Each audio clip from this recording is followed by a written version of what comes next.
Time to rapid age your spirit. This is where the rubber hits the road now. You're gonna have 30 minutes to get your chips prepped and your liquor. When we bring you back, it'll be time for you to spend 30 more minutes polishing that up however you want to. This is going to change the profile of your grappa. I hope you're careful with it. In Italy, aged grappa is called grappa invecchiata. You can over oak it or under oak it real quick like so. Be careful. 30 minutes. Your time starts now. Good luck, men.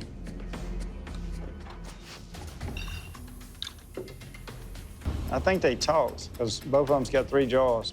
That gives you something to blend with if you don't quite get the flavor profile you're looking for. To do this rapid age, I want to use a little bit of heavy char. There's some French oak I saw, and then I want to do another jar of just untoasted white oak. Those untoasted chips, they'll give you that more mild vanilla note. I think Brian brought something from home. Toasted cherry wood. Yes, sir. Not a bad move. I use the cherry as a finisher. It doesn't take anything away from the Doesn't oak. take anything away, it just helps with the flavor. It's oak's backup. The hardest part was I knew that you wouldn't get the flavor profile that my papa would have had in his jar in the time frame that I had. I lay my jars on the side because I want the cubes to reach more of the alcohol along the top of the surface because that's where they're going to float. Michael, what are you doing here? Put cheesecloth and let them age open air. Maximize that smooth finish. Brian's just turning a nice color already. Michael has one jar over there that looks like it's been in a barrel for 5 years already. 1 minute. If you ain't ready, you ain't gonna be. Welcome back, men. Time's come for you to strain your grappa that's aged on your wood chips, clean it up, make it gorgeous and see-through. Can't be cloudy. We want that in less than 30 minutes. Everything's at stake right here, and somebody's gonna be crown master distiller. Your time starts now. Do you think you're going to do any blending with other jars? I'm going to leave them alone. Yeah, I'm going to shoot for an easy medium. I understand. One extremely clear and one not so clear. A lot of concentration over there, Brian. Yeah. I am super focused, and I'm ready to get the flavor to where I want it. The grappa that I've made my whole life has always had honey in it. That's what I was taught as a kid. You see what Brian just did? Mm-hmm. Make it or break it. I saw Brian using honey. I thought for a second, like, sugar hides mistakes. Maybe he's looking to get rid of some of the tails flavor. I saw there was some cloudiness in there.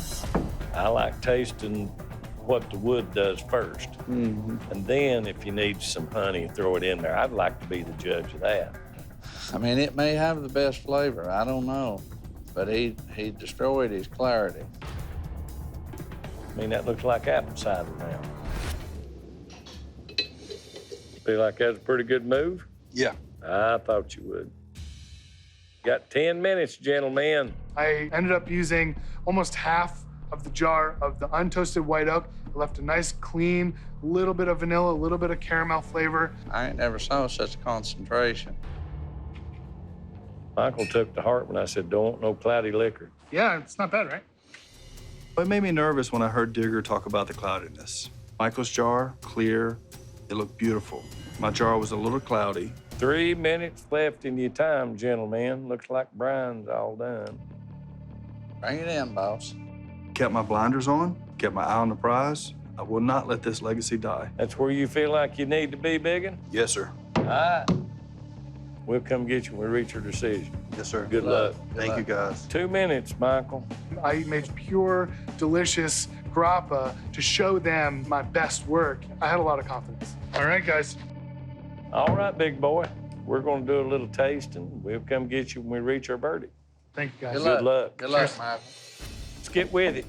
And this is Michael. Grappa invecchiata. I've never used that many chips on such little alcohol before, you know? You typically age in a barrel, right? Yeah. I'm still getting a little bit of the grappa smell, the grape notes on the nose. Pretty good drink of liquor, ain't it? It's 90.95. It's got a little You get that fire little, on the back you end got of that it, little to fire me. like it's supposed to. It's supposed to hit you in the throat as it goes down. It damn sure doesn't But now. don't burn your gullet. It's not over oak, but it's just about right. You You can taste that heavy. That's where the good oak comes from, the cinnamons and the vanillas. Then that fruity floral from the grapes comes in. Let's move on. For me, in the past, usually when you use quart jars, you want to use about a handful of chips so you don't over oak. Yeah. I learned that lesson the hard way. Can't see through it. It's a little Sure milky. can't read the bead. Can't read the bead. He got a whole lot of sugar in there. He put 4 tablespoons of honey in there. It's just gonna have to see what it tastes like. I blended the best I could, got the flavor that I was looking for, hope that it's what they're looking for. I'm getting a little bit of sweetness on the nose. Good proof. Proof's right on. It's just like real grappa should smell like.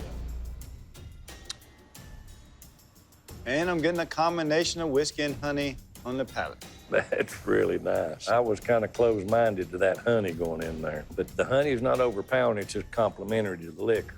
I like that. And I taste a little of the oak in it. Yep. And I think he's got the alcohol right on the money. Yeah, the proof is perfect. These guys are spot on. Michael's trained in Italy. Brian's grandpa's grappa was his #1 product. He's been taught something as well. Which one would you buy sitting on the shelf? It's as good as it gets in both jars. All right, we're all on the same page. I think we are. I'm gonna go fetch them. They've waited long enough. Welcome back, man. This contest right here was probably the toughest decision we've ever had to go with. Getting somebody's gonna be Crown Master Distiller. You get a limited run of your liquor at Surelands Distilling Company. Brian, great drink. The color was good, the flavor was there. It wasn't quite as boom on the nose like I would expect it to be, but it's silky smooth. The only thing that I had against it, I don't like cloudy liquor. The clarity is not quite up to par. A touch of honey, yes, it did make it cloudy, but it just added a little bit of complexity to your jaw. Michael, your jaw, when you open that top, it hits you right in the nose. You know exactly you're getting ready to taste something very good. You get the benefits of the aging. Your fruity floral notes open up in the middle, so it's really, really a great drink of liquor. Proof is right on the money, and clarity is perfect also. At the end of the day, I could find everything right with both of them. It's hard to express how outstanding those jaws are that both of you have. You both should be very proud. Unfortunately, we got to cut somebody loose and name somebody the master distiller. Brian, you're the next master distiller. Yeah! Congratulations. To hear the words, "You're the next master distiller," it's one of the greatest feelings in the world. The jar I turned in is Papa's Grappa to the T.